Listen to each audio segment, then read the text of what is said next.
J'ai commencé par sauvegarder ma scène. Je l'ai nommé magical underscore orb underscore v01. Je crée un node géométrie, tabulation géo. Je nomme le node magical orb. À l'intérieur, je crée une sphère. J'ajoute un scatter. Je décoche Relax Iterations. Et je vais mettre 100 000 points.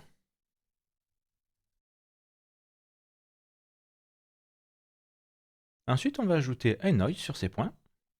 On va utiliser un attribut de VOP. Par défaut, il tourne sur les points. Run over points, parfait. À l'intérieur, on va utiliser un flow noise, un anti-aliased flow noise. De la position des points, je tire un lien, je fais tabulation flow noise. On va utiliser l'anti-aliased flow noise. Et je vais le mettre sur le CD pour avoir un aperçu de ce que ça donne. Je suis en signature 3D input et on va le passer en 4D input. Alors 4D, il y a le temps qui va être pris en compte, le time, ce qui veut dire que le noise va évoluer. Il ne va pas simplement glisser. Si on ajoute un offset, l'offset va faire glisser le noise. Mais avec le quatrième paramètre du vecteur, donc le 4D, il va évoluer. Pour ça, on va convertir le vecteur de la position qui est un vecteur 3, x, y, z, on a 3 composants. On va le convertir en 4 composants. Donc je sélectionne le lien, je fais tabulation, vecteur to vector 4. Et on a un quatrième float que l'on peut utiliser, et on va relier le time. J'ai activé le real time, et lorsque je fais play, on voit que le noise évolue, il ne va pas glisser.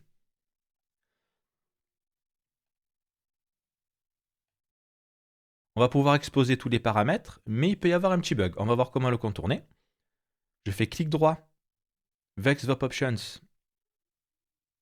Create Input Parameters. Il a exposé tous les paramètres. Je retourne dans Magical Orb. Tous les paramètres sont ici exposés. Le dernier vecteur, le quatrième, est donc le temps. Donc si je mets 100, il va aller beaucoup plus vite. Mais ça ne change pas, parce que c'est juste un bug, un petit bug au niveau d'Houdini. Pour essayer de résoudre ce bug, je retourne dans l'attribut de VOP et je double-clique sur fréquence. Il affiche le paramètre. Et si je change ici, que je mets 10 par exemple, je fais play, à ce moment-là, il va beaucoup plus vite. Je repasse à 1. Je retourne à Magical Orb. Dans Magical Orb, si je fais play, il va toujours aussi vite, parce que maintenant, il a pris en compte la fréquence ici, au niveau des paramètres. Je repasse à 1. Très bien. On va vérifier la fréquence. Je passe à 10 en X. On voit que c'est stretch, parfait, sur l'axe X. 10 en Y, 10 en Z. Et le quatrième, c'est le temps. Je vais copier la fréquence sur X. Je fais clic droit, copie paramètre. Et je l'applique sur Y et Z. Clic droit, passe relative references.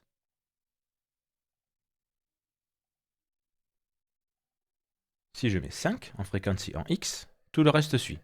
Les points noirs vont être supprimés et les points blancs vont être la source. Je vais repasser à 10.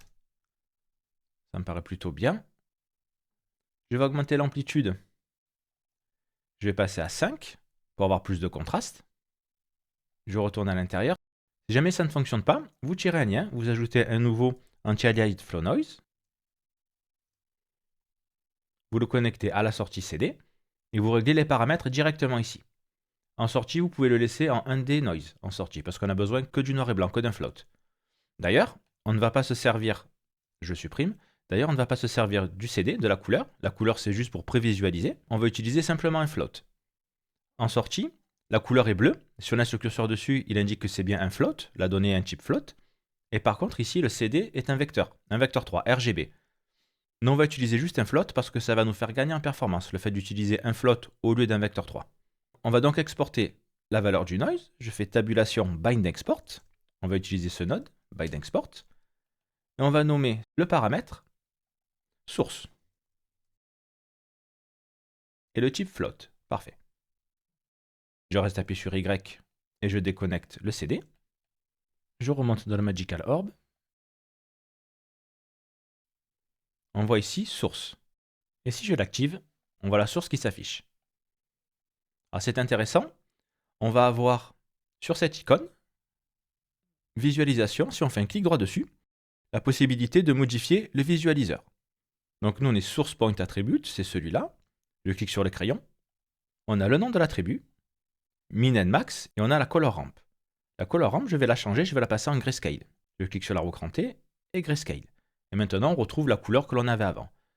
À la différence que maintenant on a un float et plus un vecteur 3 à traiter.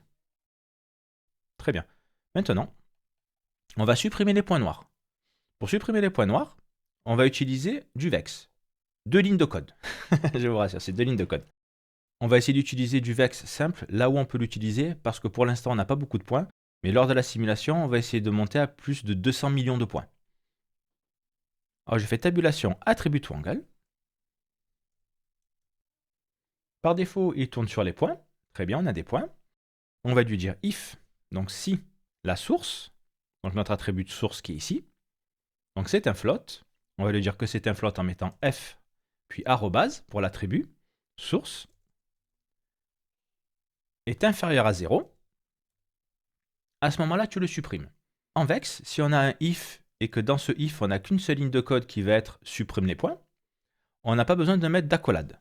Ces accolades-là, on n'a pas besoin de les mettre parce qu'on n'a qu'une seule instruction qui va être de supprimer les points. Alors je les supprime. Je passe à la ligne et je fais tabulation pour indenter le code. Et on va utiliser la fonction vex remove point. J'ouvre la parenthèse et Houdini affiche LED. En entrée int geohandle, c'est l'input numéro 1, donc c'est l'entrée numéro 0. Si je laisse le curseur, c'est cette entrée-là. Et on voit tout en bas, il y a marqué input 1. Et nous ici, ça va être 0, parce que c'est une base index 0. Sur l'affichage, c'est 1, mais en réalité, c'est 0. On va voir 0, 1, 2, 3. Et ensuite, on va utiliser le numéro du point. J'affiche, je retourne sur la parenthèse, et ensuite, on va voir int le point number. Alors donc, 0, virgule, le point number, on va le trouver en utilisant le pitchinum, @pitchinum, qui est un attribut reconnu par Houdini. Et dans ce pitchinum, il y a le numéro du point en cours. Ici, on a run over point. On va avoir une sorte de tableau qui va contenir tous les points. Et c'est l'attribut angle qui va tourner run over point. Il va lister tous les points. Et à chaque fois qu'il va faire une boucle, en utilisant le @pitchinum, on va avoir le numéro du point courant. Donc ce que fait l'algorithme, il va définir si la source sur le point courant est inférieure à 0. Et si la source sur le point courant est inférieure à 0, il va exécuter cette ligne de commande. J'ajoute un point virgule à la fin. Et le pitchinum va nous renvoyer le numéro du point en cours. Je fais CTRL et ENTER pour valider le code. Et on voit que tous les points qui ont une source inférieure à 0 sont supprimés. Si je regarde la géométrie spreadsheet, il n'y a rien en dessous de 0. Ce système est un peu rigide. À la place de 0, on va juste mettre CHF pour avoir un slider. Ici, on va avoir un slider, on va pouvoir définir un threshold. Donc je change le 0, je vais marquer CHF pour channel float, parce que la source est un float, la source qu'on a ici est un float. J'ouvre les parenthèses, guillemets, je vais le nommer threshold. Je ferme les guillemets et je ferme la parenthèse. En cliquant sur cette icône, il va créer un spare parameter qui se nomme threshold, qu'il a appelé threshold, le nom qu'on a marqué ici. On peut marquer tout en minuscule, il ajoute automatiquement une majuscule. Et si on veut un espace, il faut mettre un underscore et lui il mettra un espace et il mettra une majuscule au deuxième nom qu'on aura marqué.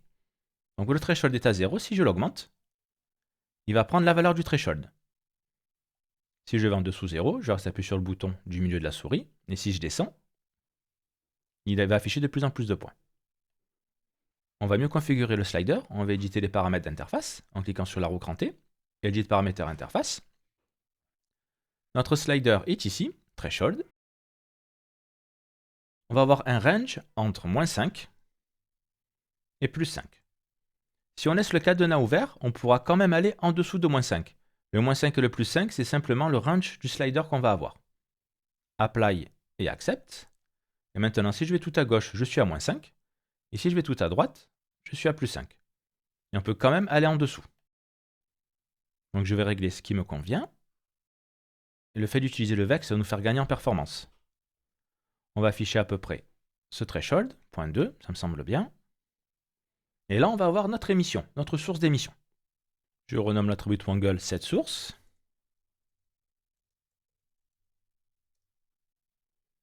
Et maintenant, on va ajouter un pop network. À l'intérieur du pop network, on ne va pas utiliser un scatter en toute surface parce qu'on a déjà des points. On va utiliser points. Dans l'onglet burst, on va passer à 100 000. 100 000 points. Au niveau du life expectancy, la durée de vie, on va passer à 1.5, 1 seconde 5, et la variance 0.2. Si on fait play, rien ne va se passer parce qu'on n'a pas de vélocité. On va juste avoir les points qui apparaissent. Pour ajouter de la vélocité, juste avant le pop network, on va utiliser la position des points. Le centre de la sphère est au centre de la scène. Ce qui veut dire qu'entre le centre de la scène et la position du point, on a une direction et une distance. On peut créer un vecteur à partir de ces informations. On va se servir de la position du point pour créer la vélocité, pour créer ce vecteur. Pour ça, on ajoute un attribut angle. Je vais le nommer setV. On va lui dire que la vélocité, v arrobase v, v est un attribut reconnu par Houdini en tant que vélocité, égale v arrobase p, p majuscule. J'ajoute un point virgule et on est bien sur les points. Maintenant, si on affiche la vélocité, qui est ici, display.trail, on va avoir une vélocité qui s'affiche au niveau des points. Et comme la sphère est au centre, le vecteur part du centre et va vers l'extérieur jusqu'à la position du point. J'enlève l'affichage de la vélocité. Et si j'affiche le pop network, tous nos points vont vers l'extérieur. Maintenant, on va ajouter une turbulence. On va ajouter une turbulence au niveau des points. Je retourne à la pop network.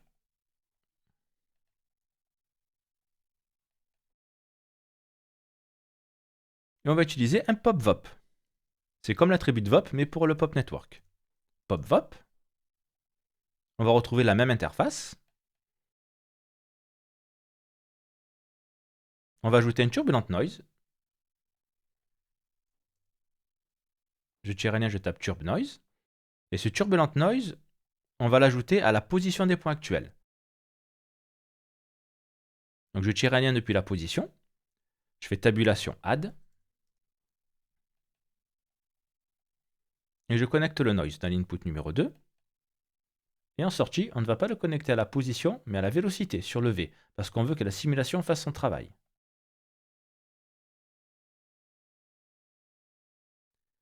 Si je fais play, on voit que ça bouge un petit peu. On a ici une petite déformation. Je retourne dans le pop-vop. Je fais un clic droit sur le turb noise. Vex Vox Options. Et Create Input Parameters. Celui-ci de noise, normalement, il n'y a pas de bug au niveau de l'affichage. Personnellement, je n'en ai pas rencontré. Je retourne au début. En frequency, on va mettre 10 sur tous les axes. On va voir ce que ça donne.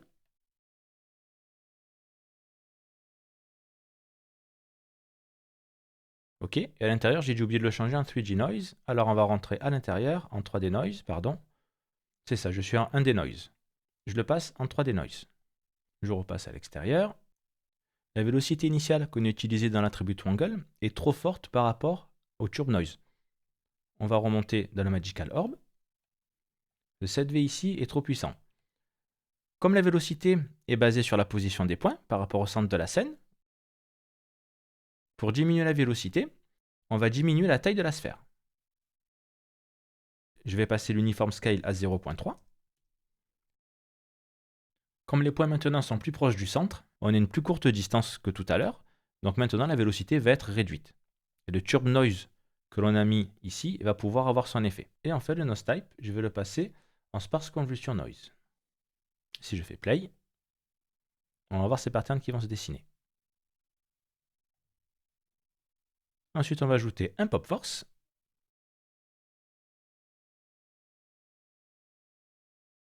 Le swirl size, on va le passer à 0.2. Amplitude, on va la mettre à 5. On va voir ce que ça donne. Maintenant, le pattern est bien cassé. Je remonte dans le Magical Orb.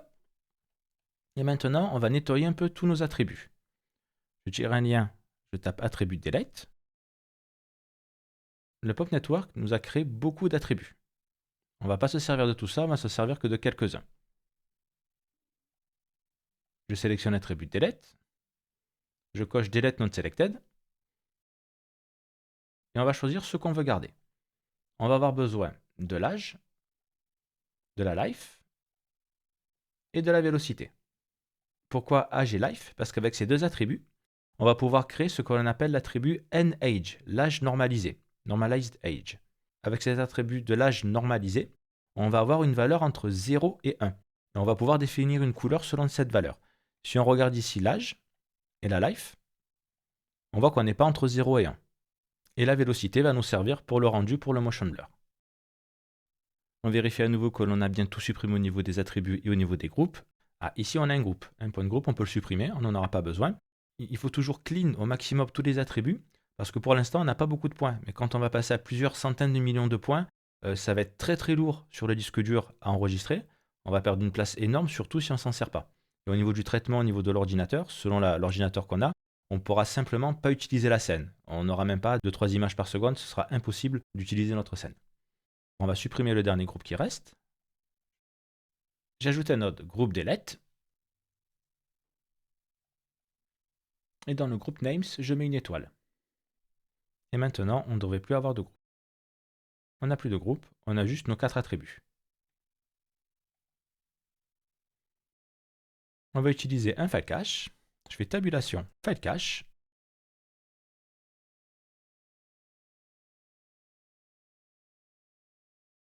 Un point important, par défaut dans l'onglet Advanced, normalement vous avez de cocher Harden Base Name on Save. Il est coché, il faut le décocher. Ce qui veut dire que lorsqu'on va sauvegarder, si cette option est cochée, le base name $OS, $OS qui va être le nom du node, c'est-à-dire filecache 1, va être supprimé et il va écrire en dur directement filecache 1 ici. Donc nous on ne veut pas ça, on laisse $OS. Au niveau de la version, on n'a pas besoin de gérer la version, on peut décocher la version. Le base folder $heap est l'endroit où on a enregistré notre fichier Houdini, le dossier. Magical Orb V01 c'est mon fichier. Donc ça va être ce dossier-là, Magical Orb.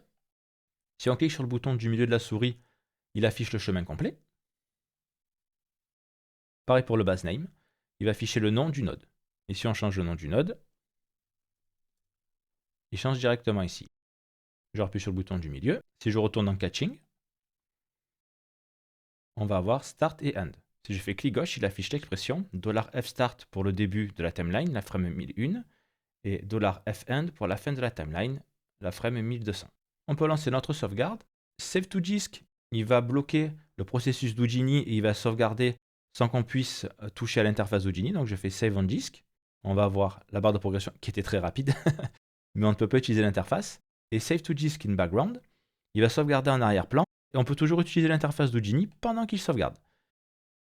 Il met un petit peu plus de temps à se lancer, mais au final, on pourra utiliser l'interface d'Houdini. Il a sauvegardé nos 200 frames. Et maintenant, je peux mettre un node nul. Donc je mets un node nul. Par défaut, il a cette couleur. Pour avoir une couleur par défaut lorsqu'on crée un node, on affiche la palette de couleurs en appuyant sur la touche C. Ou alors on a l'icône qui est ici. Et quand on drag and drop une couleur, là je drag and drop, mais si je fais nul, il va rafficher mon ancienne couleur. Il faut rester appuyé sur CTRL, CTRL, et on fait un drag and drop. Et là, à ce moment-là, il affichera la nouvelle couleur. À chaque fois qu'on créera un nul, il affichera la couleur qu'on l'en a mis en faisant un drag and drop.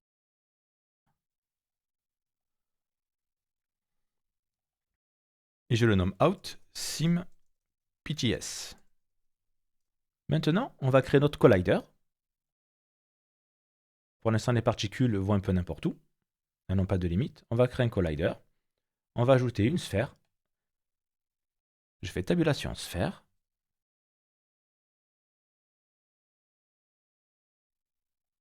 Je me remets sur la frame 1001. Je tire un lien. J'ajoute un node nul.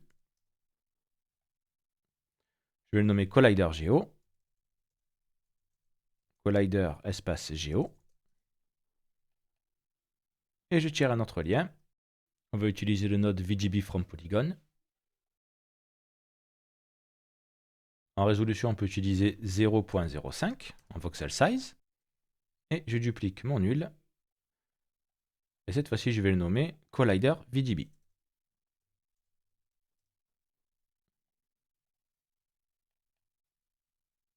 Alors, je remets ma couleur sur les nuls. J'ai mis la mauvaise couleur tout à l'heure. C'est ce qui me semblait. Voilà. Donc maintenant, on a nos deux colliders, la géométrie et le VGB. Je retourne dans le Pop Network. Juste après le Pop Solver, j'ajoute un merge. J'ajoute un static object. Je le change de place, j'inverse les liens en faisant Shift et R. Ou alors en cliquant sur l'icône bleue. Dans le static object, on va aller chercher notre collider, donc SOP_pass.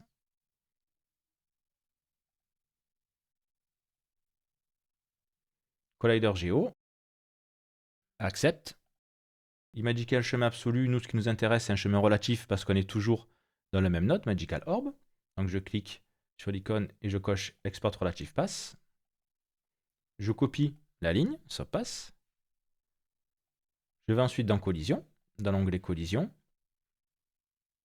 Au niveau de la méthode, on n'est pas en Ray Intersect, on va être en volume, donc volume sample. Division méthode, on ne va pas aller sur du max axis, mais plutôt sur une size. On va récupérer notre voxel size de notre VGB. Et le proxy volume, je colle ce que j'ai copié et à la place de Geo, je vais utiliser le VGB. Si je clique sur la flèche, il m'amène directement sur le nul, le VGB qui est ici. Et je vais copier le voxel size. Je fais clic droit, copie paramètre.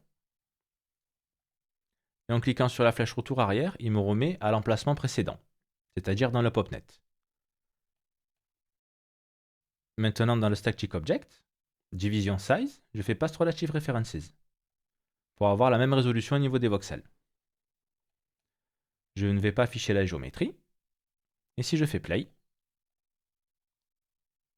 on va voir que les particules partent et ça fait quelque chose d'un peu bizarre ici. C'est normal, c'est parce qu'il faut inverser le signe. Inverse sign. Et si on fait inverse sign, les particules vont rester à l'intérieur. Comme on l'a vu précédemment, on a une surface qui est à 0, et à l'intérieur on va en négatif, et à l'extérieur on va en positif. Donc il faut inverser le signe pour que les particules restent à l'intérieur. Maintenant, si j'appuie play, les particules vont rester à l'intérieur.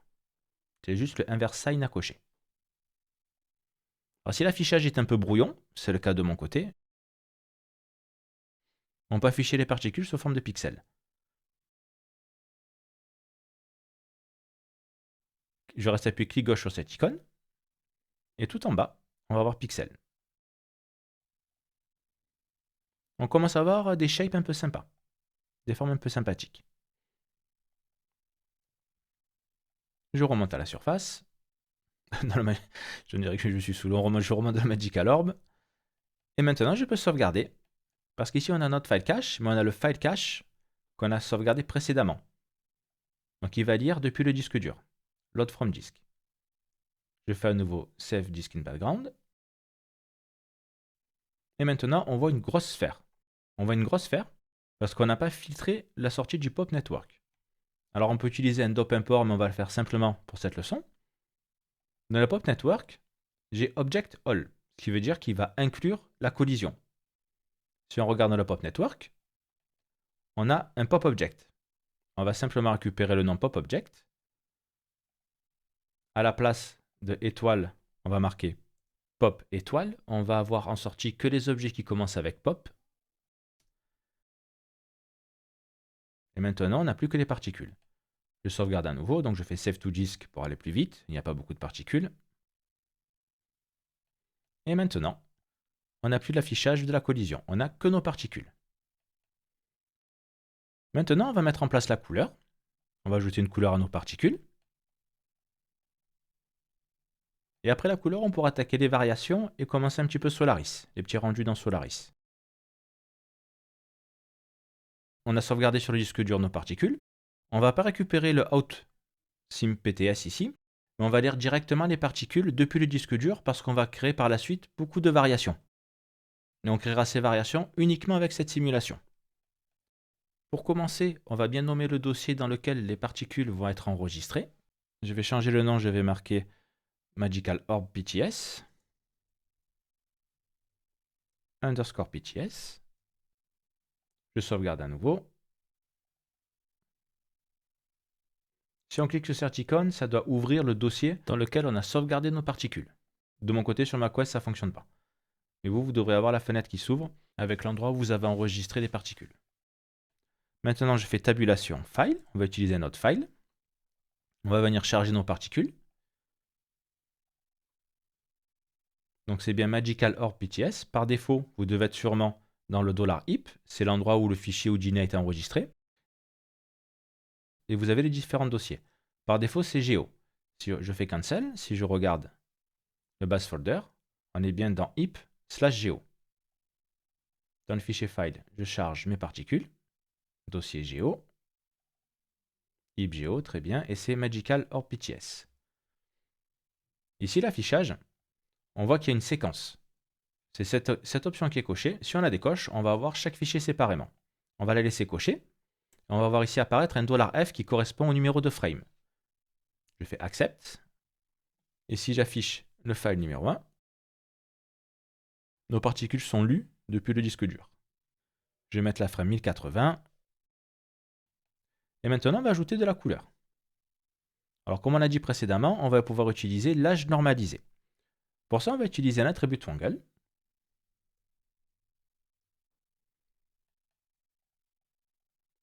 Et on va lui dire que la couleur, donc v@cd, C majuscule, est égale. Et là, on va créer une rampe.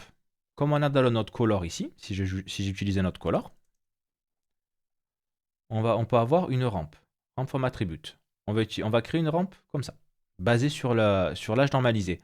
On ne le fait pas dans le node color parce que nAge ne fonctionne pas. Je n'ai pas réussi à le faire fonctionner.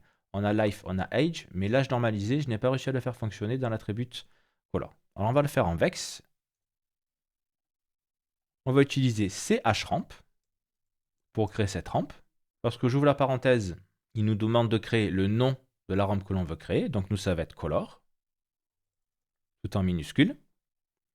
Et sur quel attribut on veut créer la rampe? Ben, nous, ce sera le nAge. F pour float, @nAge. Je ferme la parenthèse et je mets un point virgule. CTRL-Enter pour valider la ligne. Et je clique sur ce bouton pour afficher la rampe. Par défaut, c'est une spline. Par défaut, c'est un float. Nous, on veut RGB, on veut une couleur. On va modifier au niveau de la roue crantée, pas celle-ci, mais celle tout en haut. Edit paramètres interface.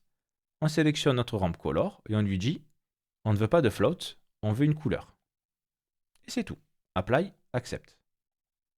Par défaut, elle est toute noire. Par exemple, je vais sélectionner black body. Et on va avoir notre rampe de couleur basée sur l'âge normalisé. Et on va pouvoir comme ça venir changer les couleurs. Et l'attribut nAge est en réalité l'attribut age divisé par l'attribut life. Si je remplace nAge, que je marque age divisé par f@life, ça revient exactement au même. On va laisser comme ça. À la place du noir, je vais la mettre en bleu. Un deuxième point que l'on va ajouter va être la transparence. On veut que nos particules soient transparentes vers la fin. Au début, elles vont avoir un alpha à 1, donc il n'y aura pas de transparence. Et sur la fin, leur alpha sera à 0. On peut le faire directement ici, c'est pareil, une ligne de code. Donc l'alpha est un float, f, @alpha avec un A majuscule, qui est un attribut reconnu par Houdini. Et on va marquer exactement la même chose. Je peux copier la ligne qui est au-dessus avec le égal. On va créer une rampe. On ne va pas la nommer color, mais on va la nommer alpha, tout en minuscule. Et si j'appuie sur l'icône ici, il va me créer le spare parameter. Et maintenant, on peut gérer la transparence. Alors, le centre va être à gauche, donc le centre de notre sphère va être sur la gauche ici. Nous, on veut qu'elle ne soit pas transparente au début. Donc, on peut cliquer sur cette icône pour inverser la courbe. Donc elles ne vont pas être transparentes au début et à la fin elles vont être transparentes. Si je réduis la taille, on voit que sur les côtés, ça disparaît jusqu'au centre. On va sélectionner une courbe de type B-spline. On va ajouter un point et à peu près vers ici. Comme ça, on aura nos particules qui vont fade basées sur leur âge normalisé. Donc on est tout bon. Et une dernière ligne de code qui va être la taille de la particule. Parce que si on n'est pas de taille, au rendu, on va avoir des gros points, comme on avait vu précédemment. Donc pareil, f pscale, puisque la taille c'est un float, f @pscale égale. Et cette fois-ci, on ne va pas faire de rampe, puisqu'on veut que nos particules aient la même taille tout le temps. On pourrait, mais on va laisser un simple float. Donc chf pour un channel float. Et on va marquer scale. Un point virgule, CTRL Enter pour valider le vex. Je clique sur ce bouton. Et maintenant, j'ai mon scale qui est ici. Pour l'instant, ça ne se voit pas, mais ça se verra au rendu. Donc le scale, on va le mettre sur 1. On va le laisser sur 1 pour l'instant. On le changera pour voir la différence une fois qu'on sera dans Solaris. Je vais juste ajouter un séparator, donc Edit Parameter Interface. Je vais prendre un séparator. Et je vais le mettre juste avant le scale. Apply, Accept. Je peux ajouter un nul. Je fais tabulation nul. Et je le nomme Out. Ce sera cette sortie qu'on prendra en compte pour le rendu, pour l'importer dans Solaris.